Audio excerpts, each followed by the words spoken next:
या hi all. तो last class में हम देख रहे थे यहाँ पर बिफोर अंडरस्टैंडिंग अवर स्प्रिंग स्प्रिंग बूट कौन से टाइप के हमारे पास में सॉफ्टवेयर है और कौन कौन से हमारे पास में सॉफ्टवेयर कंपोनेंट है यहाँ पर ये। तो सॉफ्टवेयर जो हमारे पास में होते हैं वो होते हैं as a set of program, और सेट ऑफ प्रोग्राम जो है हमारे पास में होते हैं सेट ऑफ इंस्ट्रक्शन। प्रोग्राम हम किसी भी लैंग्वेज में राइट करते हैं, तो अल्टीमेटली हमारा गोल ये रहता है कि हमें जो है वो हमारा प्रोग्राम जो है वो एग्जीक्यूट करना है ये। तो मल्टीपल टाइप के हमारे पास में सॉफ्टवेयर, एक आता है स्टैंड अलोन की कैटेगरी में, एक आता है डिस्ट्रीब्यूटेड की कैटेगरी में। तो स्टैंड अलोन मतलब जो सिंगल मशीन के ऊपर जो रन करता है, हमारे M S office, Notepad, music player, ऐसे सॉफ्टवेयर सॉफ्टवेयर जो है वो हमारे स्टैंड अलोन की कैटेगरी में आते हैं। और डिस्ट्रीब्यूटेड की कैटेगरी में जहाँ पर मल्टीपल मशीनें आपस में क्या करती हैं, कम्युनिकेट करती है यहाँ पर ये। तो इस केस में हमारे पास में वेब एप्लीकेशन रहेगा या वेब सर्विसेज रहेगा ये। तो वेब एप्लीकेशन जहाँ पर क्या होता है, हमारे पास में रिस्पॉन्स आता है in the form of web pages. और वेब सर्विसेज उस केस में होती है जहाँ पर मशीन टू मशीन कम्युनिकेशन होता है, बट यहाँ पर वेब से कोई मतलब नहीं है हमको, वेब पेजेस से कोई मतलब नहीं, जस्ट हमको रिस्पॉन्स से मतलब है। तो as a enterprise application is a combination of web services and web application. तो एंटरप्राइज एप्लीकेशन के लिए, एंटरप्राइज मतलब जिससे हम लोग बिजनेस कर रहे हैं, उस पर्टिकुलरली एप्लीकेशन के लिए हमें डिफरेंट डिफरेंट एप्लीकेशन एप्लीकेशन से भी कम्युनिकेट करना पड़ सकता है यहाँ पर ये। जैसा कि ये मेरा बैंकिंग सिस्टम है, तो वो गवर्नमेंट के कुछ एप्लीकेशन से यहाँ पर क्या कर रहा है, वो कम्युनिकेट कर रहा है। तो इस केस में हम लोग as a web services create करते हैं। और यदि हम लोग हमारे एप्लीकेशन के लेवल पे यदि हम लोग सेंड कर रहे हैं यहाँ पर कुछ वेब पेजेस, तो उसको हम लोग बोलते हैं वेब एप्लीकेशन। तो एंटरप्राइज एप्लीकेशन होते हैं वो कॉम्बिनेशन ऑफ वेब एप्लीकेशन और वेब सर्विसेज, सबके कॉम्बिनेशन में होते हैं। तो एज अ सॉफ्टवेयर डेवलपर हमको इंडस्ट्री में वेब एप्लीकेशन भी क्रिएट करना पड़ सकता है और वेब सर्विसेज भी क्रिएट करना पड़ सकता है। तो अर्लियर सिनेरियो में हम लोग क्रिएट करते थे वेब, जो वेब एप्लीकेशन है साथ में क्रिएट करते थे। तो पहले जब हम लोग जेएसपी जेएसएफ वगैरह यूज़ करते थे तो साथ में करते थे, बट अभी के सिनेरियो में इस तरीके से नहीं होता है। अभी के सिनेरियो में हम लोग क्या करते हैं, एपीआई क्रिएट करते हैं और फ्रंट एंड का डेवलपमेंट क्या करते हैं, बिल्कुल डिफरेंट करते हैं। वहाँ पर हम लोग एंगुलर और रिएक्ट का यूज़ करते हैं और बाद में उसको इंट्रीग्रेटेड करते हैं, यहाँ पर इंट्रीग्रेशन करके उसका टेस्टिंग करते हैं और बाद में उसको इंट्रीग्रेट करते हैं। बट दोनों का डेवलपमेंट जो है वो बिल्कुल डिफरेंट होता है। अब साथ में नहीं होता है, बिल्कुल डिफरेंट होता है, बाद में इंट्रीग्रेट करते हैं। और इंट्रीग्रेट करके हम ऐसे उसको वेब एप्लीकेशन बोल सकते हैं, दोनों को अलग अलग डेवलपमेंट करने के बाद में इंट्रीग्रेट करके हम उसको एज ए वेब एप्लीकेशन बोल सकते हैं। और इसका रिस्पॉन्स हम लोग एक ही सर्वर से भी ला सकते हैं या हम उसको अलग अलग सर्वर पे भी रख सकते हैं यहाँ पर ये। तो एप्लीकेशन जो होता है हमारा ऐसे लूजली कपल्ड होता है यहाँ से ये। तो उसको अभी आगे देखते हैं। तो पहले किस तरीके से हम लोग करते थे और अभी किस तरीके से करते हैं, इसलिए अभी हम लोग क्या करते हैं मॉडर्नली जो है वो जस्ट एपीआई क्रिएट करते हैं। हम हमेशा क्या करते हैं, रेस्टफुल वेब सर्विसेज यहाँ पर क्रिएट करते हैं। तो ये एप्लीकेशन के लेवल पे हमारी बात हो गई। तो कोई भी एप्लीकेशन क्रिएट करने के लिए इंडस्ट्री के लेवल पे हम लोग फ्रेमवर्क का यूज़ करते हैं, जिसमें कि स्टार्ट्स ईजेबी, ये भी फ्रेमवर्क थे बट ये आउटडेटेड हो गए। अभी हमारे पास में हमारा ये स्प्रिंग हाइबरनेट। तो ये पर्टिकुलरली जो फ्रेमवर्क है जो है ये एक तरीके के सेमी डेवलप्ड कोड है। तो ये सेमी डेवलप्ड कोड हमारे बने होते हैं top of the technology.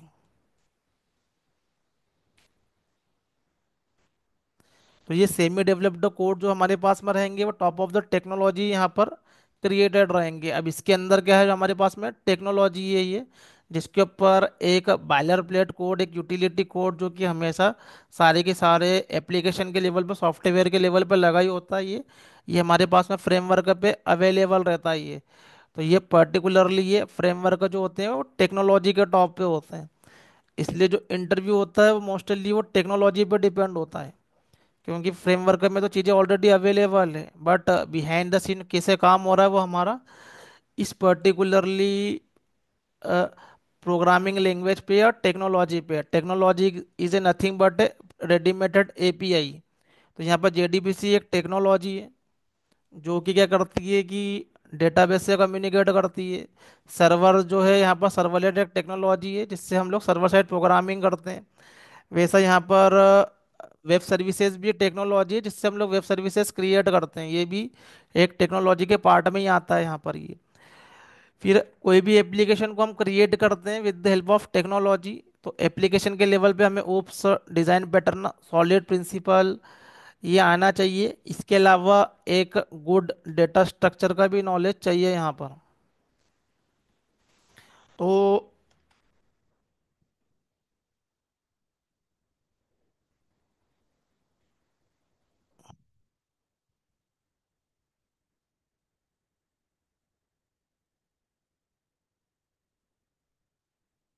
Hibernate जो है वो बेसिकली, अभी मैं उसको आगे एक्सप्लेन करता हूँ क्या था पहले ये, अभी के सिनेरियो में क्या है ये। तो ये स्प्रिंग बूट, इसके बाद में हमारे पास में क्या है, स्प्रिंग बूट है ये। तो अभी हम यहाँ पर अंडरस्टैंड करते हैं पहले मोनोलिथिक एप्लीकेशन किसे काम करते हैं, माइक्रो सर्विसेज एप्लीकेशन कैसे काम करते हैं। तो ये मोनोलिथिक एक आर्किटेक्चर है, एक माइक्रो सर्विसेज हमारे पास में क्या है कि आर्किटेक्चर है यहाँ पर।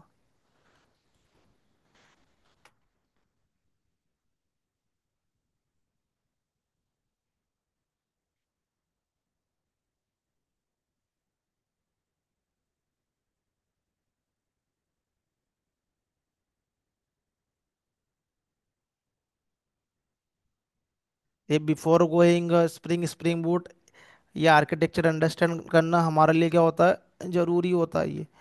तो एक आर्किटेक्चर है हमारे पास में मोनोलिथिक।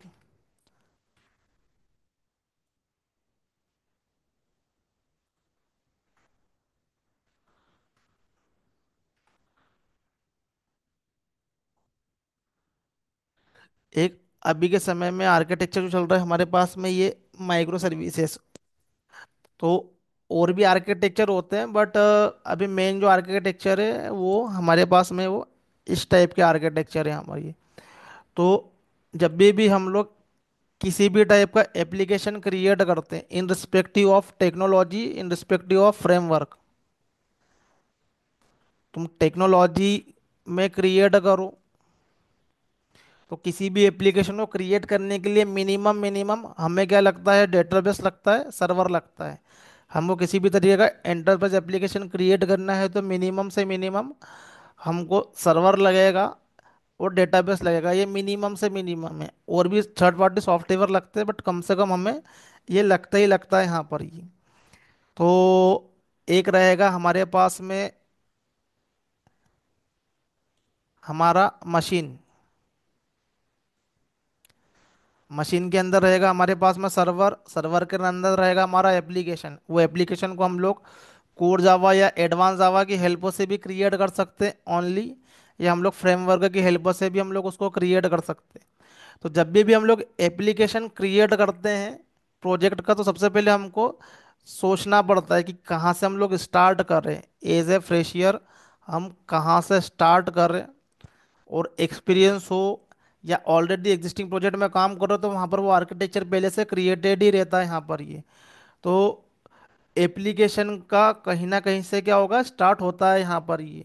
तो एप्लीकेशन को क्रिएट करने के पहले, किसी भी टाइप के एप्लीकेशन को क्रिएट करने के पहले हमें डिज़ाइन पैटर्न का नॉलेज होना चाहिए, सॉलिड प्रिंसिपल का नॉलेज होना चाहिए ये। उप्स का तो ऑब्वियसली होगा ही, कोड जावा के अंदर हम लोग उप्स देखते ही हैं, इसका नॉलेज होना चाहिए। उसके बाद में हम लोग प्रॉपर क्या करते हैं कि स्ट्रक्चर कर पाते हैं हमारे एप्लीकेशन को। जस्ट प्रोग्रामिंग लैंग्वेज से काम नहीं होगा कि कोड जावा एडवांस जावा हो गया, वो हमारा काम हो गया। हमको एप्लीकेशन को स्ट्रक्चर करना पड़ता है सबसे पहले। सबसे मेन काम क्या होता है हमारे पास में, एप्लीकेशन को स्ट्रक्चर करने का।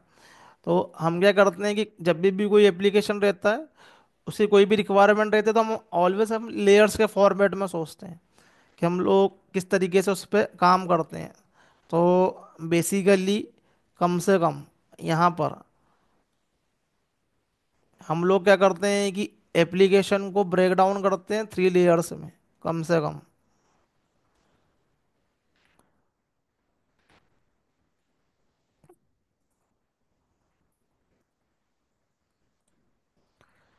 कोई कुछ भी काम कर रहे हो, स्क्रैच से क्रिएट कर रहे हो या एग्जिस्टिंग प्रोजेक्ट में क्रिएट कर रहे हो, तो तुमको सबसे पहले ब्रेन में इन 3 लेयरों में एप्लीकेशन को क्या करना है, यहाँ पर थिंकिंग करना है, यहाँ पर ये कि तुम किस लेयर पे काम करने वाले हो यहाँ पर ये। तो एक हमारे पास में लेयर होती है जिसको हम लोग बोलते हैं एज प्रेजेंटेशन लेयर। तो प्रेजेंटेशन लेयर हो सकती है या वो एपीआई लेयर हो सकती है।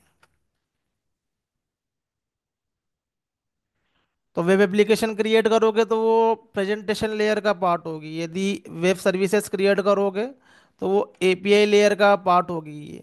तो मॉडर्न टेक्नोलॉजी में तो हम लोग एपीआई क्रिएट करते हैं, वेब सर्विसेज ही क्रिएट करते हैं, हम लोग ऐसे प्रेजेंटेशन लेयर जो है वो क्रिएट नहीं करते हैं। और करते भी हैं तो वो ऐसे छोटे मोटे एप्लीकेशन के लिए हम लोग इन हाउस एप्लीकेशन, छोटे application, student management, college management, वहाँ पर लोग लर्न करते समय कर सकते हैं कि हम लोग यहाँ यहीं से जो यूआई का पेज जो है वो रेंडर करवा दें। बट अभी के सिनेरियो में जहाँ पर हम लोग माइक्रो सर्विसेज आर्किटेक्चर फॉलो करते हैं तो हम लोग एपीआई लेयर पे काम करते हैं। तो ये क्या है कि हमारे पास में एक जो है वो एपीआई लेयर या प्रेजेंटेशन लेयर हो गई, फिर अगली लेयर हो गई सर्विस लेयर।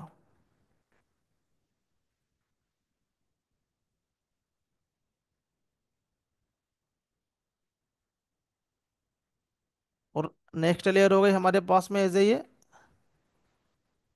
Persistence layer. तो एप्लीकेशन क्रिएट करोगे तो सबसे पहले विजुलाइज करना है कि हम किस लेयर पे काम कर रहे हैं। तो जो भी जावा का कोड लिखोगे, डॉट नेट का कोड लिखोगे, पाइथन का लिखोगे, किसी भी प्रोग्रामिंग लैंग्वेज में कोड लिखना हो तो मिनिमम मिनिमम हमको ये विजुलाइज करना है हम किस लेयर पे काम कर रहे हैं, या एग्जिस्टिंग प्रोजेक्ट पे भी काम कर रहे हैं तो हमको इन्हीं लेयर से इंटरेक्ट करना पड़ता है ये। तो ये होता है हमारे पास में लेयर्स। प्रोग्रामिंग लेवर को, लैंग्वेज को हमको क्या करना पड़ता है, स्ट्रक्चर यहाँ पर करना पड़ता है ये। तो ये लेयर्स क्या करती है, आपस में कम्युनिकेट करती है। तो कोर जावा में इंटरव्यू क्वेश्चन होते हैं, is a relationship, has a relationship,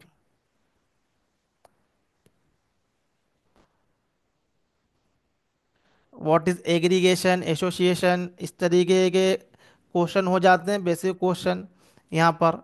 तो जब क्लासेस आपस में कम्युनिकेट करती है, जब यहाँ पर जावा की क्लासेस आपस में कम्युनिकेट करती है, तो कम्युनिकेशन करने के हमारे पास में वे है, एक है हमारे पास में हेज रिलेशनशिप, एक है हमारे पास में इज रिलेशनशिप। तो इज रिलेशनशिप का मतलब होता है इनहेरिटेंस वाला कॉन्सेप्ट, जहाँ पर एक क्लास दूसरी क्लास को क्या कर रही है, इनहेरिट कर रही है यहाँ पर ये। और हेजे का मतलब ये होता है कि एक क्लास का जो ऑब्जेक्ट है वो दूसरी क्लास में बन रहा है, दूसरी क्लास का ऑब्जेक्ट हमारे पास में यहाँ पर है, तीसरी क्लास में बन रहा है ये। तो इस क्लास का ऑब्जेक्ट यहाँ पर क्रिएट करो, इस क्लास का ऑब्जेक्ट यहाँ पर क्रिएट करो और उसकी मेथड को कॉल करो, इसको हम लोग बोलते हैं ऐसे हेज रिलेशनशिप।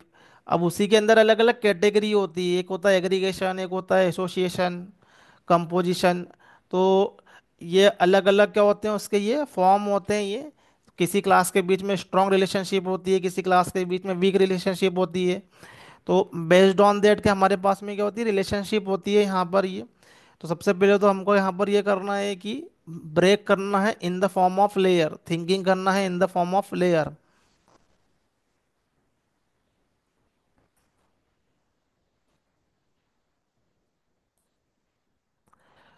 तो हम इस फॉर्म में क्यों ब्रेक कर रहे हैं, तो प्रेजेंटेशन लेयर की रिस्पॉन्सिबिलिटी रहती है हमारे पास में जो क्लाइंट से इंटरेक्ट करती है। अब वो हमारे पास में क्लाइंट से इंटरेक्ट करेगी, वो एंड यूजर से इंटरेक्ट करेगी। तो जब भी किसी भी टाइप का हमारे पास में रिक्वेस्ट आएगा यहाँ पर क्लाइंट साइड से, एंड यूजर से, तो वो रिक्वेस्ट को यहाँ पर प्रोसेस करने की रिस्पॉन्सिबिलिटी जो है, उसका रिक्वेस्ट लेना और इसके लिए रिस्पॉन्स देना, ये जो पर्टिकुलरली जो हमारे पास में रिस्पॉन्सिबिलिटी जो है वो हमारी प्रेजेंटेशन लेयर की रहती है। तो ओवर द नेटवर्क किसी भी टाइप का क्या होता है हमारे पास में, यदि रिक्वेस्ट आता है ओवर द नेटवर्क, किसी भी टाइप का हमारे पास में रिक्वेस्ट आता है तो वो हैंडल करने की रिस्पॉन्सिबिलिटी रहती है हमारे प्रेजेंटेशन लेयर की यहाँ पर। अब ये जो लेयर है ये हमारे पास में ये एप्लीकेशन जो है ये ये किसी ना किसी सर्वर पे चल रही है यहाँ पर, ये किसी ना किसी सर्वर के ऊपर है, तो ये एप्लीकेशन नहीं है। अभी मैं इसको यहाँ पर एज एप्लीकेशन मान रहा हूँ। ये लेयर किसी ना किसी एप्लीकेशन के अंदर है ये। थोड़ा सा मुझे बड़ा करना पड़ेगा यहाँ पर ये। अब ये एप्लीकेशन किसी भी तरीके का मान के चल लो यहाँ पर ये कि ये फ्लाइट बुकिंग एप्लीकेशन है।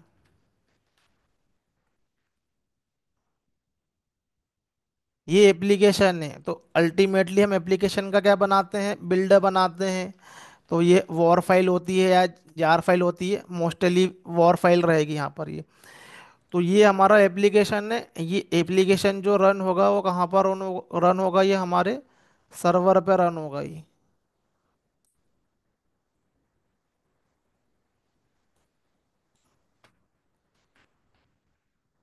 वो एग्जांपल के लिए टॉम कैट सर्वर ले लो, मोस्टली हम लोग टॉम कैट का यूज़ करते हैं। और भी सर्वर हो सकते हैं ये। और server nothing but a software जो कि हमारे वेब एप्लीकेशन को रन करता है।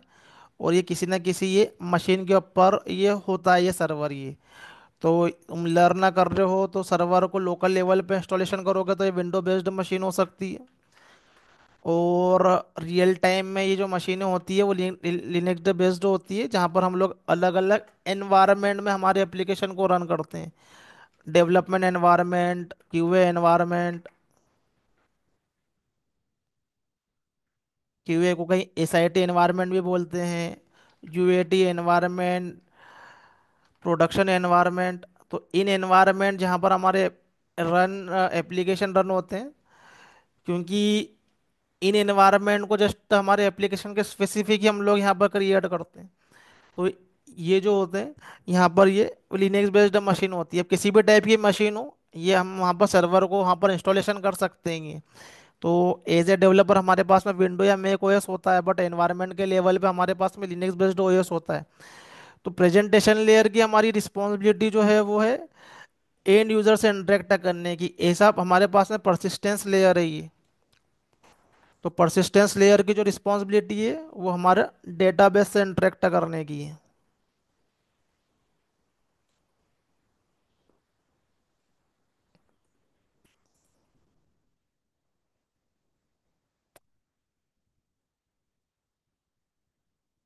वैसे भी टाइप का डेटाबेस हो सकता है, बट हमको क्या करना है कि एज ए जो है वो यहाँ पर एज ए परसिस्टेंस लेयर पे उसका कोड राइट करना है। ओरेकल, माई मोंगो डीबी जो भी कर रहे हो यहाँ पर ये।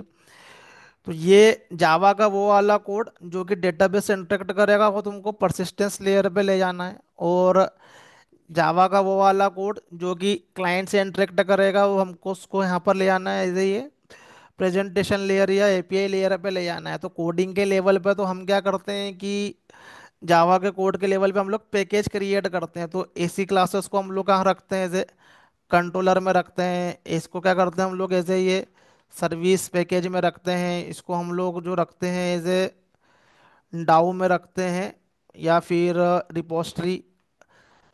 रिपोस्टरी अभी एंगुलर के, सॉरी, स्प्रिंग बूट के लेवल पे हम लोग बोलते हैं उसको।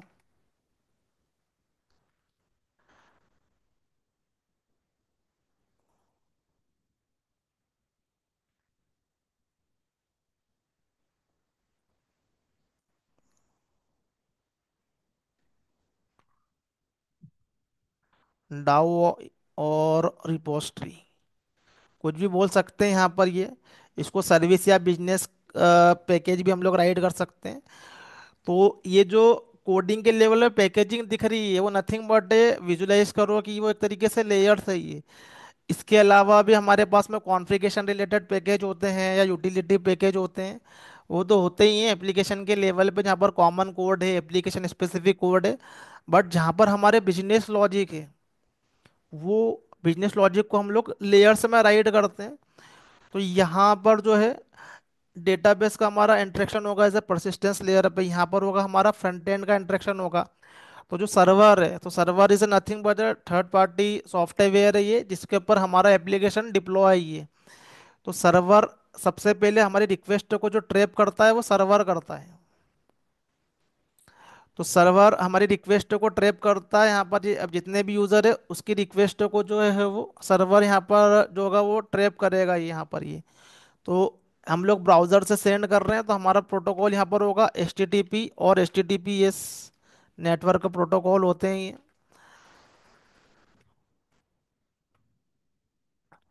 तो सर्वर क्या करता है यहाँ पर, हर रिक्वेस्ट के लिए एक थ्रेड क्रिएट करता है सर्वर। सर्वर भी एक सॉफ्टवेयर ही है जो कि काफ़ी चीज़ें हमको करके देता है ये। तो इसके लिए मान लो कि T1 थ्रेड क्रिएट किया यहाँ से ये सब सर्वलेट के अंदर आता ही है। तो सर्वलेट का प्रोग्राम राइट करो और उसके अंदर थ्रेड को प्रिंट करवाओ, थ्रेड के नेम को, तो तुमको हर रिक्वेस्ट पे अलग अलग थ्रेड का नाम आएगा यहाँ पर ये। तो ये प्रेजेंटेशन लेयर पे अलग अलग यूजर के लिए क्या हो रही है, यहाँ पर जो है वो अलग अलग थ्रेड आ रही है ये। तो यदि इंटरव्यू में पूछा जाए have you used multi threading, तो मल्टी थ्रेडिंग कॉन्सेप्ट हमने यदि नहीं भी पढ़ा है, नहीं भी अच्छे से जानते हैं, फिर भी तुमने इनडायरेक्टली मल्टी थ्रेडिंग को कहीं ना कहीं पर यूज़ किया है। यदि तुमने सर्वर यूज़ किया मतलब तुमने मल्टी थ्रेडिंग को यूज़ किया है यहाँ पर ये। क्योंकि सर्वर क्या करता है, हर रिक्वेस्ट के लिए एक नया थ्रेड क्रिएट करता है और वही जो हमारा जो अलग अलग जो थ्रेड है वो हमारे एप्लीकेशन को एक्सेस करता है। और जब हम लोग जावा के अंदर कोर जावा में मल्टी थ्रेडिंग कॉन्सेप्ट लर्न करते हैं तो वहाँ भी यही काम करते हैं कि थ्रेडिंग से हम लोग अलग अलग थ्रेड क्रिएट करते हैं और एक कॉमन ऑब्जेक्ट को एक्सेस करने का ट्राई करते हैं ये। फिर उसी के ऊपर हम लोग क्या करते हैं कि लॉकिंग लगाते हैं सिंक्रोनाइज्ड कीवर्ड यूज़ करके, कि एक बार में एक ही थ्रेड जाए वहाँ पर, एक ही थ्रेड उस मेथड के अंदर जाए ये, या उस ब्लॉक के अंदर जाए यहाँ पर ये। तो इनडायरेक्टली हमारे पास में जो है वो थ्रेडिंग सर्वर के लेवल पे रहती रहती है, इवन हमने यदि थ्रेड कॉन्सेप्ट लर्न किया या नहीं किया है।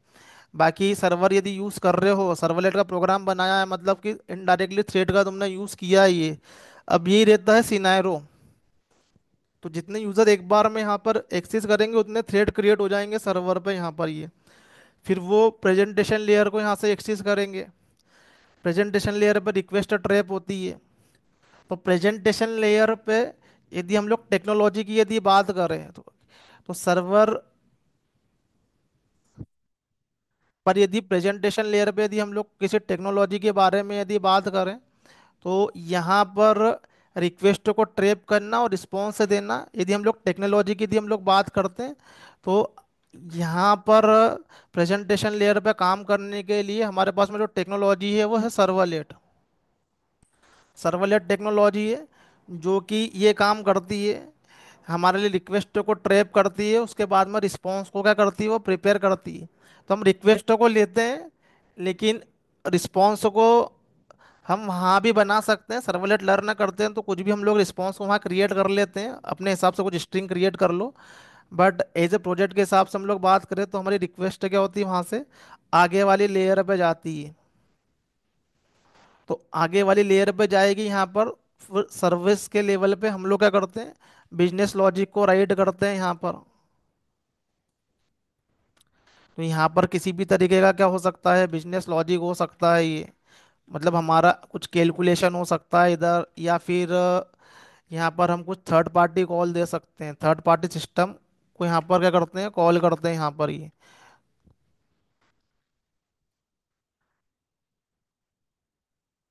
तो यहाँ पर हमको जो भी हमारा बिजनेस के अकॉर्डिंगली यदि किसी भी तरीके का लॉजिक है वो हमको क्या करना है वो सर्विस के लेयर पर राइट करना है, या हमको कुछ थर्ड पार्टी सिस्टम कॉल करना है।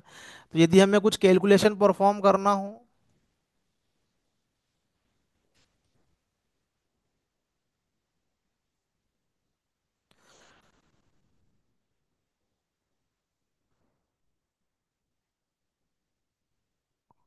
यदि हमें क्या करना है कुछ कैलकुलेशन परफॉर्म करना हो तो हम लोग यहाँ पर कर सकते हैं, सिंपल कुछ कोर जावा का लॉजिक है, या हमें कुछ यहाँ से थर्ड पार्टी सिस्टम कॉल करना है, लाइक यहाँ पर हम लोग मेलिंग का सर्वर, मैसेजिंग का सर्वर या third party web services call करते हैं, उस हमें सर्विस के लेयर पे हैंडल करना है कि फिर जिस भी तरीके का हमें क्या करना है कि डेटाबेस से यदि हमको इंटरेक्शन करना है यहाँ पर, तो उसके लिए हमें परसिस्टेंस लेयर पे जाना है यहाँ पर। ये तो परसिस्टेंस लेयर पर हम जो टेक्नोलॉजी का यूज़ करते हैं वो जेडीबीसी टेक्नोलॉजी का यूज़ करते हैं यहाँ पर। ये यदि हम लोग टेक्नोलॉजी की बात करें तो सर्वलेट टेक्नोलॉजी का यदि यूज़ करोगे तो सर्वलेट के अंदर जावा का कोड होता है, वो सर्वलेट के अंदर ही राइट करना पड़ता है। और यूआई का कोड होता है, H T M L C S S, ये सब कोड सर्वलेट के अंदर राइट करना पड़ेगा। यदि H T M L C S S JS, तो यहाँ पर जो है वो रिस्पॉन्स बनेगा और वो एज ए क्लाइंट साइड जाएगा यहाँ पर ये, और वो as a client side within our browser.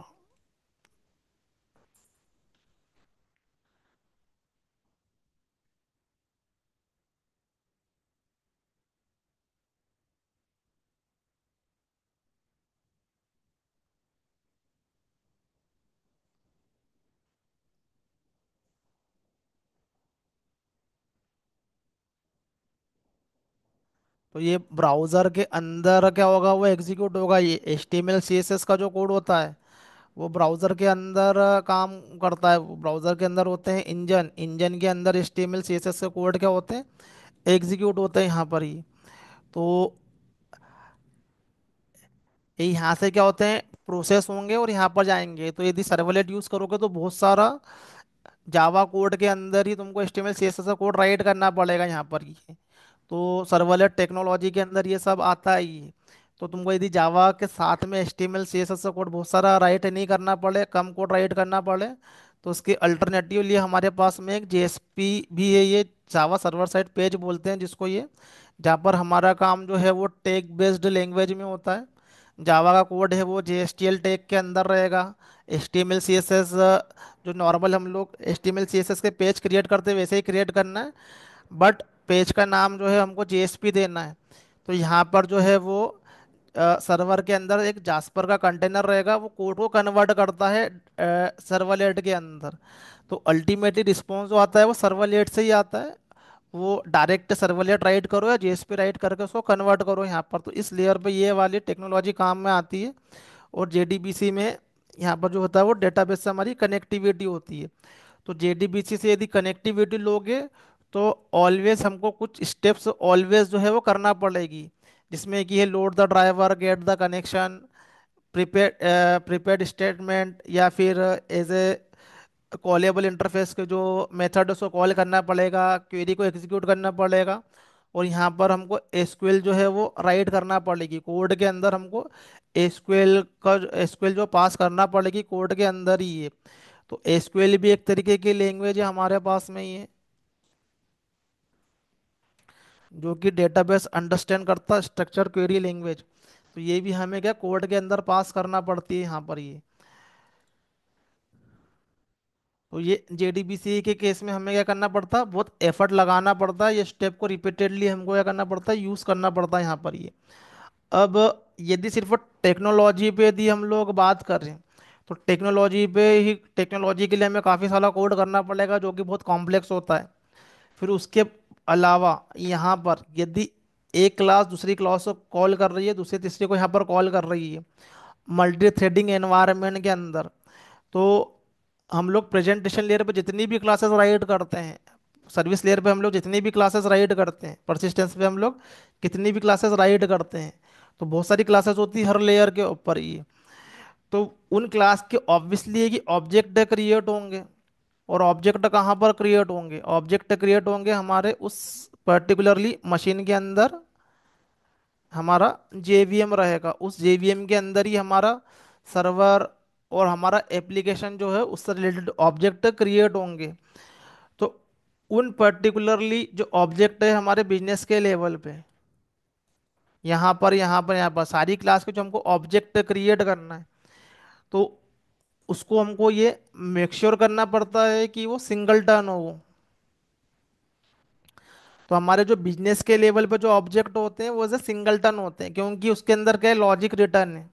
वो लॉजिक जो है वो एज ए कॉमन है सारी रिक्वेस्ट के लिए। तो ऐसी क्लास के मल्टीपल ऑब्जेक्ट क्रिएट करने से कोई मतलब नहीं है, क्योंकि उसका कोई मीनिंग भी नहीं है। और सारे के सारे ऑब्जेक्ट जेवीएम में क्रिएट होते हैं, और जेवीएम के अंदर ही हमारे पास में अलग अलग जो होते हैं मेमोरी एरिया होते हैं। हीप एरिया है, स्टैक है। तो वो जो भी मेमोरी हमारे पास में कहाँ पर है, वो जेवीएम के अंदर है। अलग अलग मेमोरी के एरिया रहते हैं जो कि हमारे ऑब्जेक्ट को वहाँ पर रखते हैं। Object nothing but data. तो यहाँ पर हम किसी भी तरीके के यदि ऑब्जेक्ट को यदि हम लोग क्रिएट करते हैं, तो हमको ये मेक श्योर करना है कि ये जो यहाँ पर ऑब्जेक्ट हो वो एज ए सिंगलटन हो।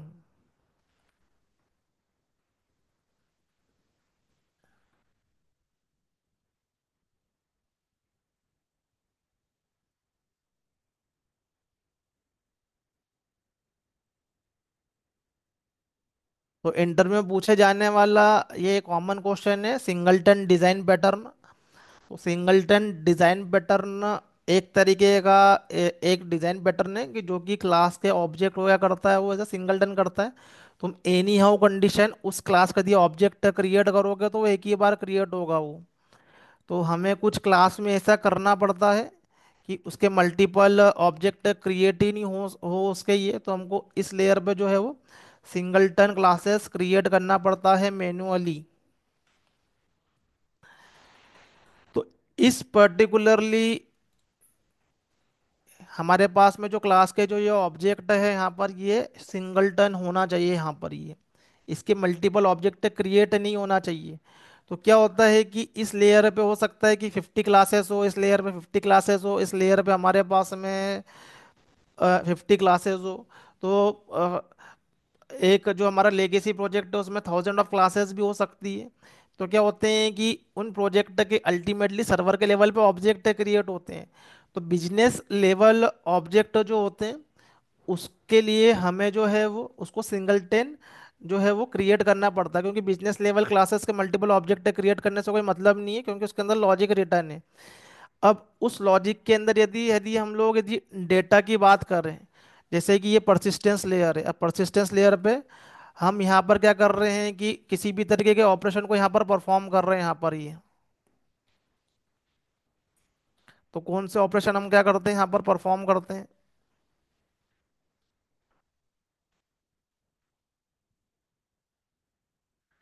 कोई कट ऑपरेशन को यदि हम लोग परफॉर्म कर रहे हैं यहाँ पर, कट का मतलब है हमारे पास में C4 जो है, हमारे पास में कोई डेटा को हम क्रिएट कर रहे हैं, अपडेट कर रहे हैं, रीड कर रहे हैं, डिलीट कर रहे हैं। तो यूआई के लेवल पे हम लोग यहाँ पर क्या कर रहे हैं, किसी भी डेटा को यदि हम लोग क्रिएट कर रहे हैं, तो यूजर इंटरफेस पे हमने किसी भी तरीके का यहाँ पे क्या करा, किसी फॉर्म को फिल किया, कोई डेटा को फिल किया। यदि हमने रजिस्ट्रेशन किया एज ए न्यू यूजर, हमने क्या करा यहाँ पर रजिस्ट्रेशन किया, तो वहाँ पर क्या होगा, एक नया डेटा आएगा डेटाबेस के अंदर। फिर एग्जिस्टिंग डेटा को हमने क्या किया, यहाँ से यदि रीड किया यहाँ से ये, तो वो कहाँ पर जाएगा, वो ऐसे वो रीड के अंदर जाएगा। वहां से हमने कुछ अपडेट किया तो अपडेट के अंदर जाएगा। तो बेस्ड ऑन डेट हमारे पास में परसिस्टेंस लेयर पे क्या होगा, क्वेरी क्या होगी हमारी, एग्जीक्यूट होगी। तो हम लोग यहाँ पर क्रिएट करेंगे तो हमारे पास में परसिस्टेंस लेयर के साइड में जो है वो इंसर्ट की क्वेरी एग्जीक्यूट होगी। अपडेट करेंगे तो अपडेट की क्वेरी एग्जीक्यूट होगी। तो रियल टाइम एप्लीकेशन में कुछ इसी तरीके से हमारी क्या होती है, बिहाइंड द सीन क्वेरी काम करती है। रीड करोगे तो तुम्हारी सिलेक्ट की क्वेरी ही कॉल होगी। मोस्टली क्या होती है, सिलेक्ट की क्वेरी जो होती है वो कॉल होती है। और डिलीट करोगे तो डिलीट की होगी।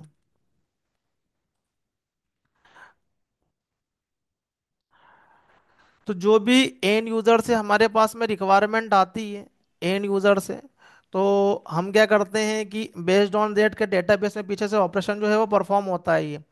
तो यदि फ्रंट एंड से हमारे पास में रिक्वायरमेंट आई, तो वो सिंगल ऑब्जेक्ट के लिए भी हो सकती है या मल्टीपल ऑब्जेक्ट के लिए भी हो सकती है। लाइक फॉर एग्जांपल के लिए, यदि हमने यहाँ पर ये मेक माई ट्रिप में यदि हमने यहाँ पर ये होटल को यहाँ पर ये सर्च किया यहाँ पर ये, तो हमारे पास में क्या हुआ कि बहुत सारी होटल का यहाँ पर लिस्ट आएगा यहाँ पर ये। तो इस केस में क्या है कि ये हमारी रिक्वेस्ट आ गई यहाँ पर।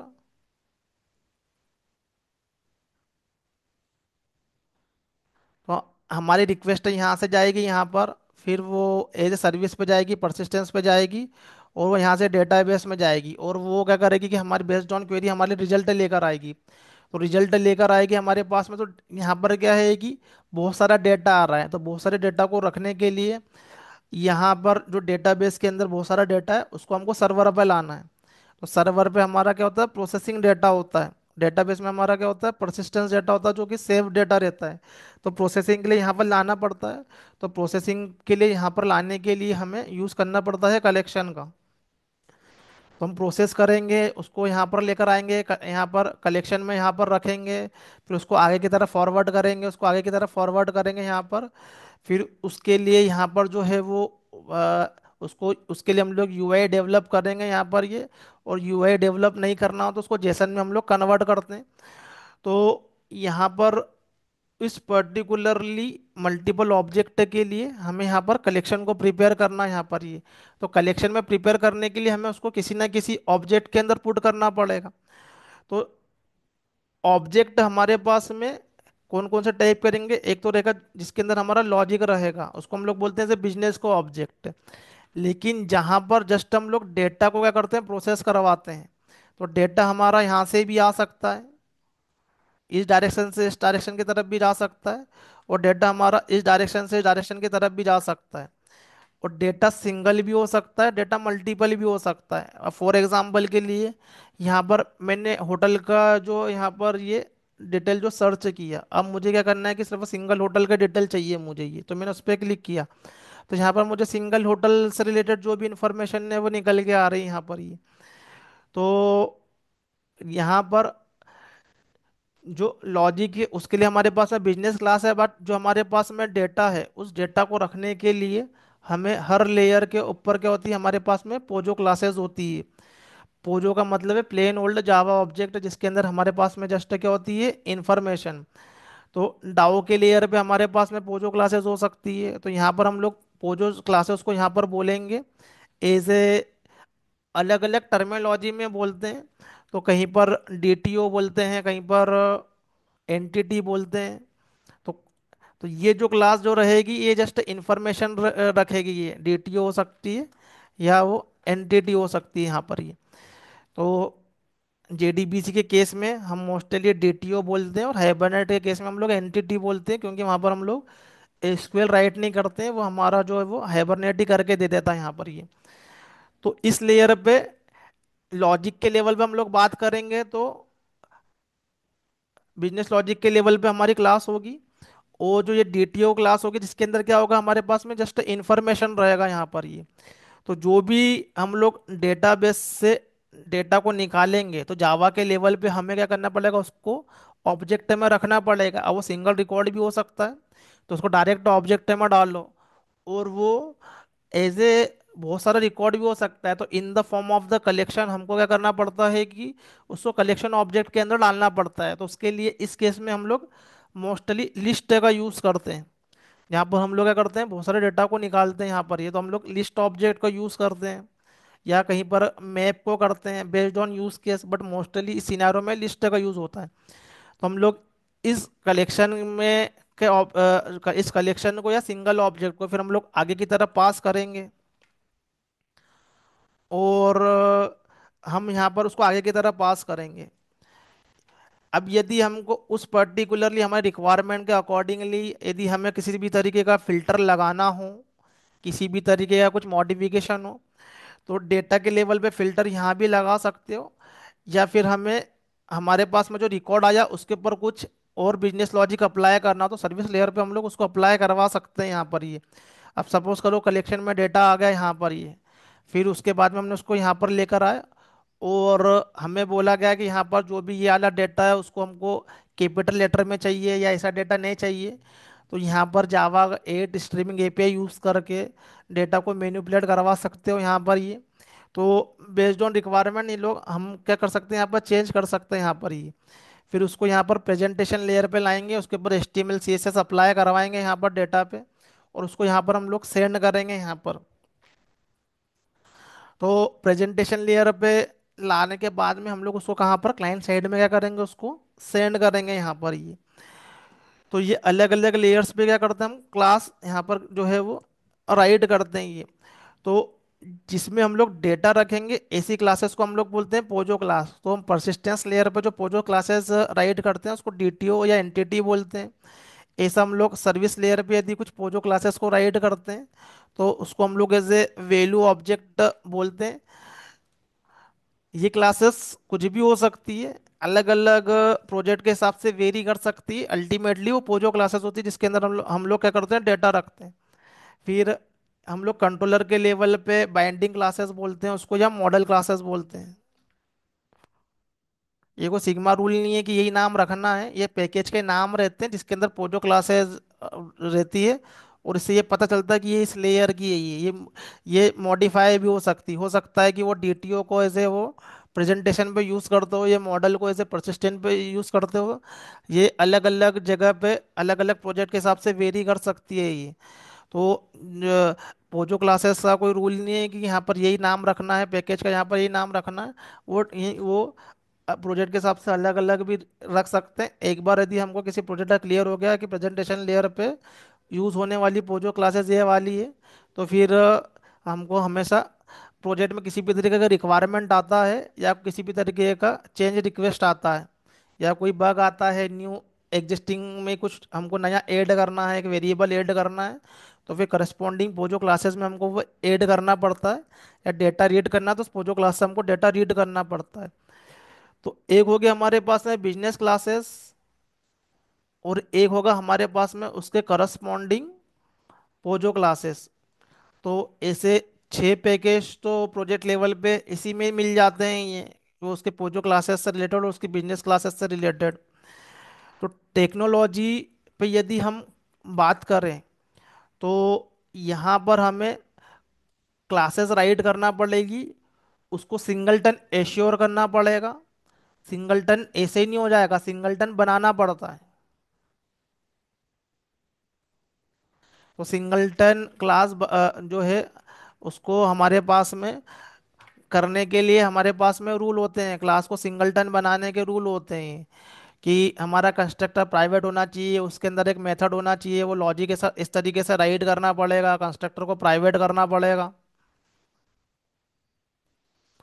वो कंस्ट्रक्टर को प्राइवेट हम इसलिए करते हैं कि कोई और उसका क्लास क्रिएट नहीं कर सके, मल्टीपल क्लासेस क्रिएट नहीं हो सके। हमें एक फैक्ट्री मेथड यहाँ पर क्रिएट करना पड़ती है। ये इंटरव्यू में पूछा जाता है कि सिंगलटन क्लास कैसे क्रिएट करते हैं ये क्रिएशनल डिजाइन पैटर्न की कैटेगरी में आता है ये। तो सिर्फ और सिर्फ यदि तुम टेक्नोलॉजी का यदि यूज़ करते हो तो ये सब एफर्ट तुमको लगाने पड़ेंगे। और बिजनेस क्लासेस को सिंगलटन करने के हर क्लास के अंदर वाला लॉजिक राइट करना पड़ेगा, कंस्ट्रक्टर को प्राइवेट करना पड़ेगा। और उसके अंदर जो जो एक मेथड है फैक्ट्री मेथड, उसको बार बार राइट करना पड़ेगा हर क्लास के लेवल पर। वो खुद को सब मैनुअली राइट करना पड़ता है यहाँ पर ये। फिर सर्वलेट राइट करोगे, उसके बाद में सर्विस लेयर राइट करोगे, परसिस्टेंस लेयर पर राइट करोगे। सर्वलेट का जो कोड रहता है वो बाय डिफॉल्ट सिंगलटन ही रहता है सर्वर, क्योंकि इसका ऑब्जेक्ट है वो हमारा सर्वर क्रिएट करता है। बट सर्विस लेयर और परसिस्टेंस लेयर पे ऑब्जेक्ट को सिंगलटन हमको बनाना पड़ेगा if we are using technology. फिर टेक्नोलॉजी यदि यूज़ करोगे तो जेडीबीसी की कुछ स्टेप है वो बार बार फॉलो करना पड़ेगी, हर बार कनेक्शन क्रिएट करना पड़ेगा, हर बार क्वेरी को एग्जीक्यूट करना पड़ेगा। फिर उसका रिजल्ट जो भी आएगा वो रिजल्ट को उठा के फिर हमको कलेक्शन में रखना है, या सिंगल रो है तो डायरेक्ट ऑब्जेक्ट में रखना है। ये स्टेप को हमको बार बार राइट करना पड़ेगा। हो सकता है कि वो जो कॉमन स्टेप जो बार बार राइट करना पड़ रहा है वो 4-5 लाइन का हो, जो कि रिपीटेडली हमको राइट करना पड़ रहा हो, तो ऐसे कोड को हम लोग बोलते हैं बायलर प्लेट कोड। तो बिजनेस लॉजिक के अलावा हमको कहाँ कहाँ एफर्ट लेना है, बायलर प्लेट कोड राइट करने में एफर्ट लेना है। फिर यहाँ पर सर्वलेट जेएसपी यूज़ करोगे तो साथ में ही HTML CSS को कोड राइट करना है, तो कॉम्प्लेक्सिटी बढ़ जाएगी यहाँ पर। फिर मैन्युअली यहाँ पर क्या करना पड़ेगा, सिंगलटन करना पड़ेगा। सर्वलेट की क्लास तो एज इट इज सिंगलटन रहती है वो, क्योंकि उसका ऑब्जेक्ट है वो सर्वर क्रिएट करता है। बट ये ऑब्जेक्ट हम क्रिएट करेंगे, तो सर्विस लेयर का ऑब्जेक्ट यहाँ क्रिएट करवाएंगे, परसिस्टेंस का यहाँ पर क्रिएट करवाएंगे। एक लेयर दूसरी लेयर को क्या करेगी, आपस में कॉल करेगी, जिसको हम लोग बोलते हैं ऑब्जेक्ट कोलोब्रेशन। तो इतने एफर्ट हमको लगाना पड़ेंगे यहाँ पर ये। तो इतने एफर्ट नहीं लगाना पड़े इसके लिए हमारे पास में आता है, रोल में आता है हमारे पास में फ्रेमवर्क। तो फ्रेमवर्क क्या करता है हमारे लिए? तो अलग अलग लेयर्स पे काम करने के लिए हमारे पास में आते हैं फ्रेमवर्क। तो पहले के सिनारों में हमारे पास में फ्रेमवर्क आया था पहले। परसिस्टेंस लेयर पे काम करने के लिए फ्रेमवर्क आया था हमारे पास में स्ट्रट्स, जो कि प्रेजेंटेशन लेयर पे काम करता था। सॉरी, स्ट्रट्स का जो फ्रेमवर्क है वो प्रेजेंटेशन लेयर पे काम करता था हमारा। उसके लिए हमारे पास में आया स्ट्रट्स। तो स्ट्रट्स 1.x आया, फिर उसके बाद में 2.x आया, और उसके बाद में वो ख़त्म ही हो गया वो। तो ये फ्रेमवर्क अराउंड 2012-13 के टाइम ज़्यादा फेमस थे। उस समय स्प्रिंग मार्केट में नया नया आया था ये। तो ये प्रेजेंटेशन लेयर पे काम करता था ये। तो यहाँ पर जो है वो एक फ्रंट कंट्रोलर होता है यहाँ पर ये, उसका नाम मैं भूल गया हूँ मैं ये। तो वो एक सर्वलेट होता है, एक फ्रंट कंट्रोलर होता है ये। वो रिक्वेस्ट को ट्रैप करता है, और इसके अंदर एक्सएमएल होते हैं जो कि उसको पर्टिकुलरली बिजनेस लॉजिक जो रहता है उस यूआई के लिए, उस पर वो क्या क्या करते हैं, वो रिडायरेक्ट होते हैं। वो सब एक्सएमएल में कॉन्फ़िगरेशन होता है उसका ये, बट वो काम जो करता है वो एज ए प्रेजेंटेशन लेयर पे करता है वो काम। फिर सर्विस लेयर पे हमारा जो फ्रेमवर्क काम करता था पहले, ईजेबी। तो ये जो ईबी ईजेबी है ये, एंटरप्राइज जावा बीन। तो ये जो है वो सर्विस लेयर पे काम करता था, और ये कॉल होता था उस सर्वर की लाइफ साइकिल से। सर्वर के अंदर जो है वो, सर्वर के अंदर से ये ईजेबी की मेथड जो होती थी, कॉल होती थी। फिर हमारे पास में यहाँ पर जो फ्रेमवर्क आया हमारे पास में, ये आया हाइबरनेट। हाइबरनेट, आईबेटिस, मोस्टली हाइबरनेट ही हमारे पास में फेमस है, जिसको हम लोग बोलते हैं ORM tool, object relationship mapping. तो ORM टूल क्या करता है कि यदि हम लोग प्योरली यदि JDBC का यदि हम लोग यूज़ करें, तो हमें क्या करना पड़ेगा, एसक्यूएल का जो क्वेरी है वो JDBC के कोड के अंदर राइट करना पड़ेगा ये। तो एसक्यूएल जो है वो क्वेरी जो है वो एज ए वो डेटाबेस साइड एग्जीक्यूट होती है, बट उसको राइट हम यहाँ कहाँ पर करेंगे, हमारी कोड में करेंगे ये। तो हमें एसक्यूएल के कोड को जो है वो यहाँ पर राइट करना पड़ेगा, एसक्यूएल कोड को यहाँ पर एग्जीक्यूट करवाना पड़ेगा यहाँ से, वो उसको राइट करते हैं यहाँ पर। तो हाइबरनेट के अंदर हम लोग एसक्यूएल राइट नहीं करते, हम लोग जावा का कोड राइट करते हैं, जिसको हम लोग बोलते हैं ऑब्जेक्ट, और ये कन्वर्ट होता है इंटरनली एसक्यूएल में ये। तो यहाँ पर क्या होती है, डायलेक्ट फाइलें होती है, उन फाइलों के बेस पे जो करस्पॉन्डिंग जो डेटाबेस है वहाँ पर क्या होता है, हमारा जो एसक्यूएल ऑटोमेटिकली बनता है यहाँ पर ये। तो यदि हम यहाँ पर ओरेकल डेटाबेस यूज़ कर रहे हैं, अब ओरेकल के अलावा हम यदि माई यदि यूज़ कर रहे हैं, या कोई और अदर डेटाबेस यूज़ कर रहे हैं, तो हर डेटाबेस के लिए क्या होता है कि एसक्यूएल मॉडिफायर होते ही हैं। तो यदि हमने डेटाबेस चेंज किया यहाँ पर, तो हमें फिर यहाँ पर उसका एसक्यूएल चेंज करना पड़ेगा ये। तो इसी प्रॉब्लम को रिजॉल्व करने के लिए हमारे पास में है ये हाइबरनेट। तो हाइबरनेट के अंदर होती है डायलेक्ट फाइल। तुमको एक बार कोड राइट करना, और कोई भी डेटाबेस यूज़ कर रहे हो उसके अकॉर्डिंगली हम क्या करते हैं यहाँ पर जो है वो एसक्यूएल को, और जो है वो क्वेरी जो है वो जनरेट हो जाती है ऑटोमेटिकली। इसके अलावा हाइबरनेट के पास में बहुत सारे फीचर होते हैं, लाइक कैशिंग करने के लिए हमारे पास में फीचर है। तो हमारा डेटा जो होता है यहाँ पर कैश हो जाता है ये हाइबरनेट में। फर्स्ट लेवल कैशे है, सेकेंड लेवल कैशे है। तो वो उसको मैन्युअली JDBC में करवाना हो तो बहुत सारे एफर्ट लगाना पड़ेंगे, लेकिन यहाँ पर हमको फ्रेमवर्क में क्या होती है, वो फैसिलिटी मिलती है यहाँ पर ही। तो क्राइटेरिया API है, एक HQL है यहाँ पर, हाइबरनेट क्वेरी लैंग्वेज। तो ज़्यादा बड़ा बड़ा क्वेरी भी नहीं लिखना, छोटी छोटी क्वेरी में हमारा काम हो जाएगा, इंटरनली जो है हमारा फ्रेमवर्क का देख लेगा ये। तो मैन्युअली अलग अलग लेयर के भी हमारे पास में फ्रेमवर्क अवेलेबल थे।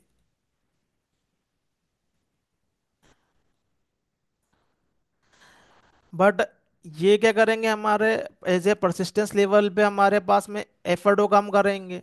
ये हमारा एज ए प्रेजेंटेशन पे करेंगे, यहाँ पर EJB पे करेंगे यहाँ पर ये। बट इन फ्रेमवर्क को यदि यूज़ कर रहे हैं, तो वो फ्रेमवर्क का क्या होगा, अपना अपना एक वर्जन होगा ये। मान लो कि हाइबरनेट का 5.x वर्जन यहाँ पर यूज़ हो रहा हो, या 4.x वर्जन यूज़ हो रहा हो।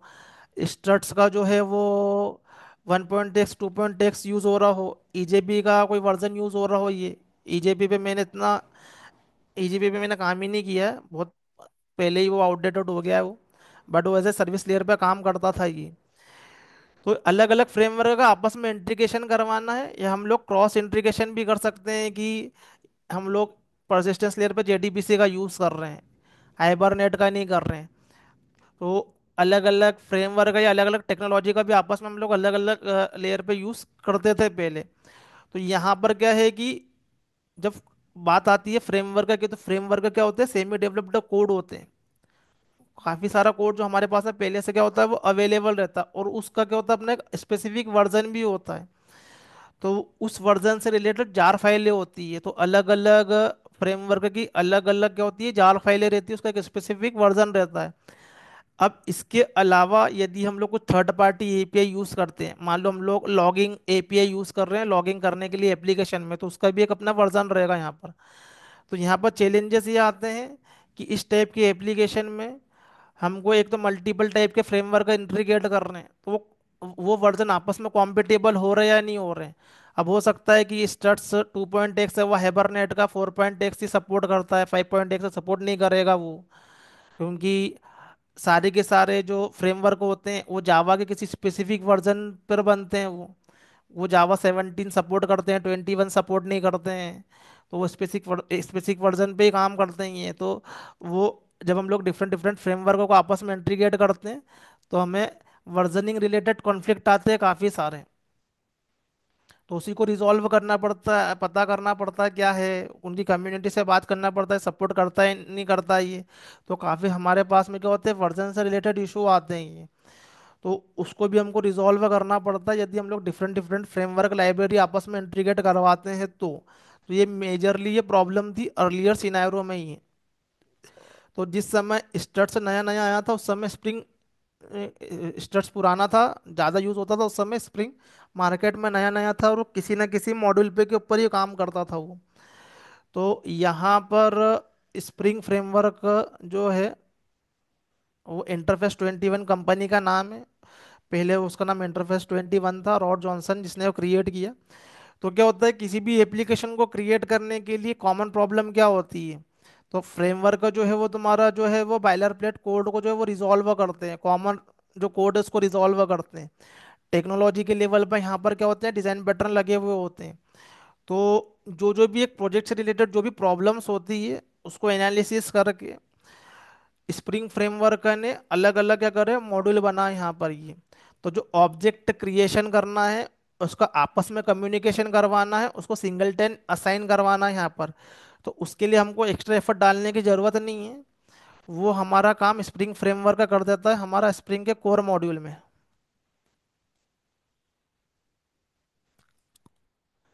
तो जो स्प्रिंग का जो कोर मॉड्यूल होता है,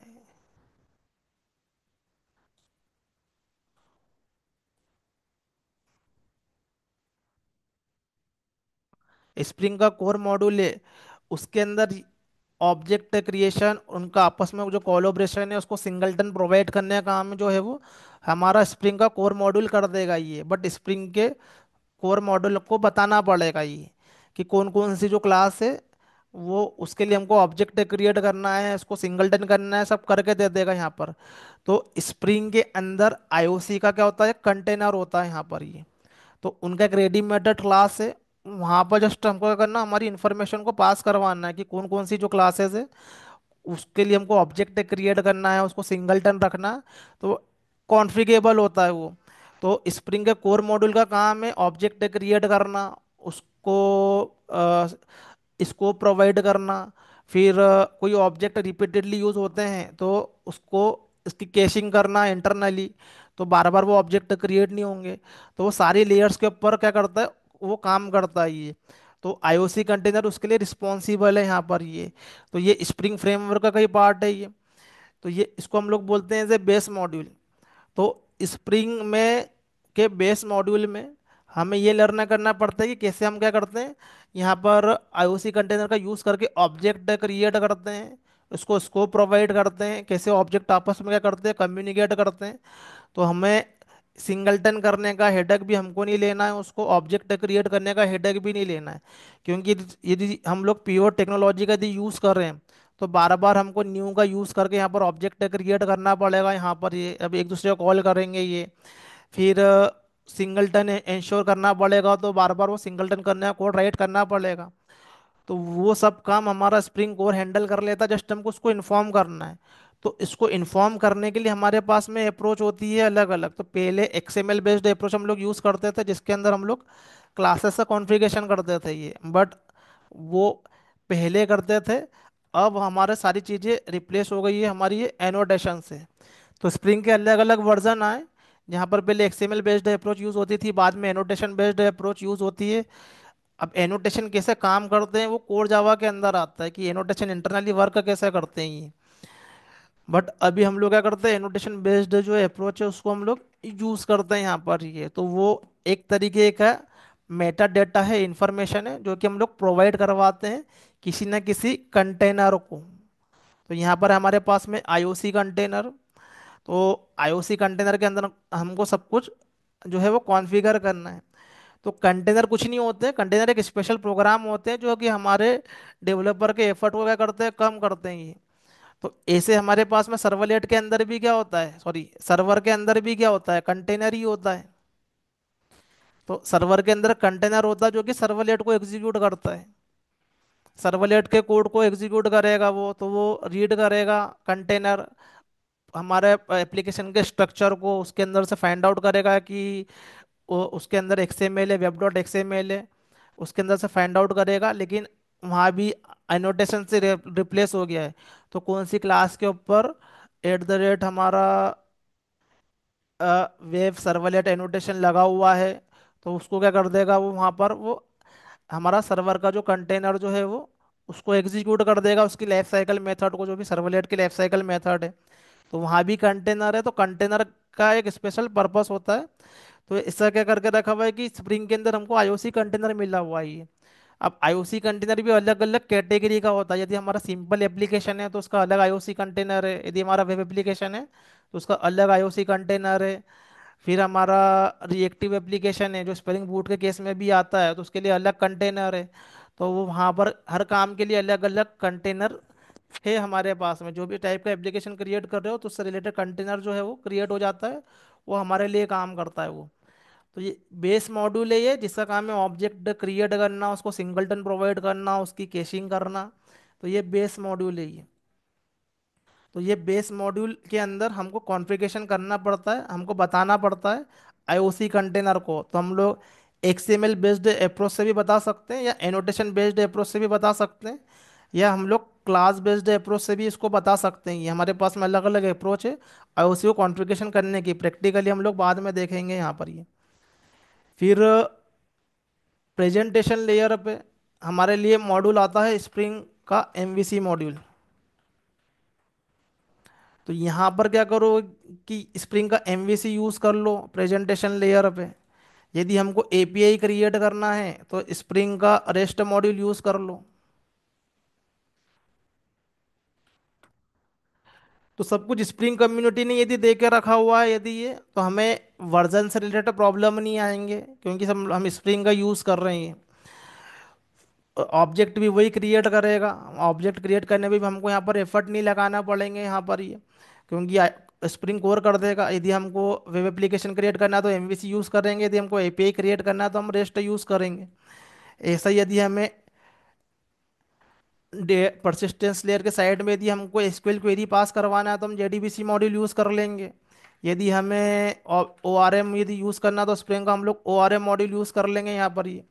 एप्लीकेशन लेवल हमको क्या करवाना है कि सिक्योरिटी प्रोवाइड करवाना है, तो हम लोग यहाँ पर क्या करेंगे, स्प्रिंग सिक्योरिटी यूज़ कर लेंगे। तो ऑथेंटिकेशन ऑथराइजेशन को हम लोग यहाँ पर अचीव कर लेंगे। तो ये सब क्या है, अलग अलग मॉड्यूल है।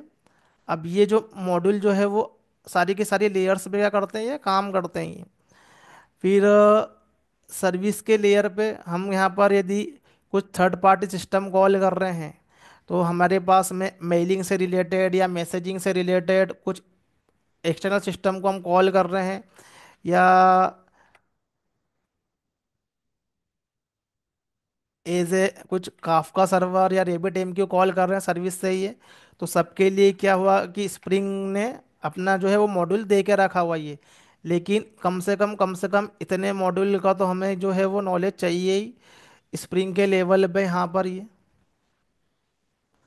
तो spring core, spring MVC, spring JDBC, spring security, तो ये क्या करता है हमारे लिए काफ़ी एफर्ट को क्या कर देता, कम कर देता, हमको एप्लीकेशन लेवल पर इतने एफर्ट लगाने नहीं पड़ते हैं। बट स्प्रिंग के केस में क्या होता है कि हमें कॉन्फ़िगरेशन को पास करना पड़ता है।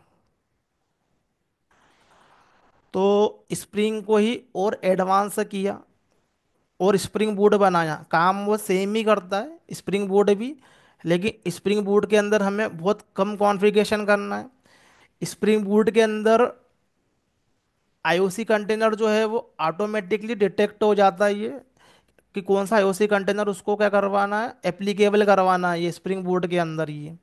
फिर स्प्रिंग बूट की हेल्प से हम क्या करते हैं, क्विक एपीआई जो है वो क्रिएट करते हैं। क्विकली हमारे एपीआई क्रिएट हो जाते हैं उसके अंदर। तो उसको थोड़ा स्प्रिंग बूट को और अंडरस्टैंड करने के लिए थोड़ा हमें ये मोनोलिथिक आर्किटेक्चर और माइक्रो सर्विसेज आर्किटेक्चर देखना पड़ेगा ये। तो इसको हम देखेंगे नेक्स्ट सेशन में। फिर हम लोग स्प्रिंग कोर को जो है अंडरस्टैंड करेंगे, उसके बाद में हम लोग स्प्रिंग एमवीसी और स्प्रिंग जेडीबीसी ओआरएम देखने के बाद में हम लोग स्प्रिंग बूट के अंदर एंटर करेंगे, तो हमें पता चलेगा कि स्प्रिंग बूट में क्या चीज़ है जो वो रिड्यूस हुई है वो।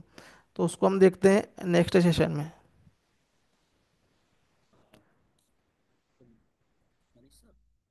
यस।